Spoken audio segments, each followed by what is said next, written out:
Баршаңызға қайырлы күн достар, сіздермен Азиза. Бүгін осындай өте дәмді әрі керемет болып шығатын және де бар болғаны 2 жұмыртқадан жасалатын керемет чак-чак жасайтын боламыз. Сондықтан да видеоны міндетті түрде соңына дейін қараңыздар. Ең алдымен ыдысымызға 2 жұмыртқамызды жарып салып аламыз және де оны венчикпен немесе шанышқымен жақсылап араластырып алатын боламыз.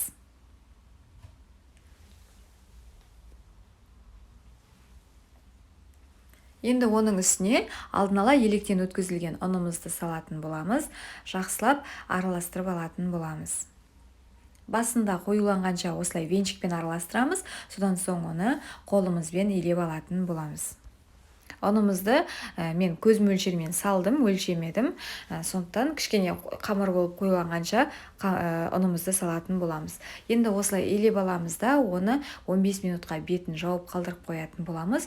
15 минуттан соң алып қамырымызды 1-2 ұнға жаңағы ұнымызды сеуіп жіберетін боламыз. Содан соң оқтаумен жақсылап жұп-жұқа қылып қамырымызды жайып шығатын боламыз.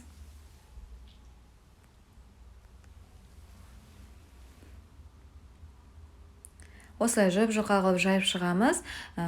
Өте қалың болатын болса, қытырлағымыз қытырламай қалады. Сол себепті өте жұп-жұқа қылып жаямыз да, содан соң оны осылай арасына кішкене орын қалдырып, осылай бөліп алатын боламыз.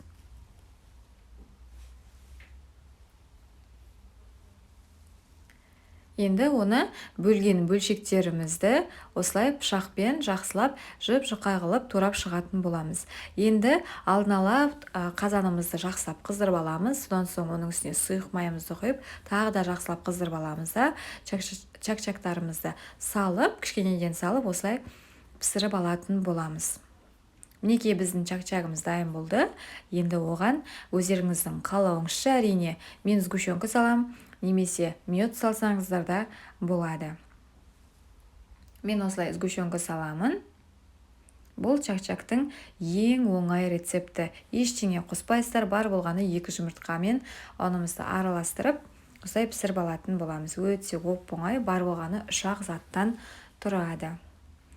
Мінекей біздің чак-чагымыз дайын болды. Сгущенкасын жақсылап араластырып алдық. Енді оны тәрелкемізге салып, шайға ұсына берсеңіздер болады. Дәмі өте керемет болып шығады. Сіздер де жасап көріңіздер. Назарларыңызға рахмет. Сау болыңыздар.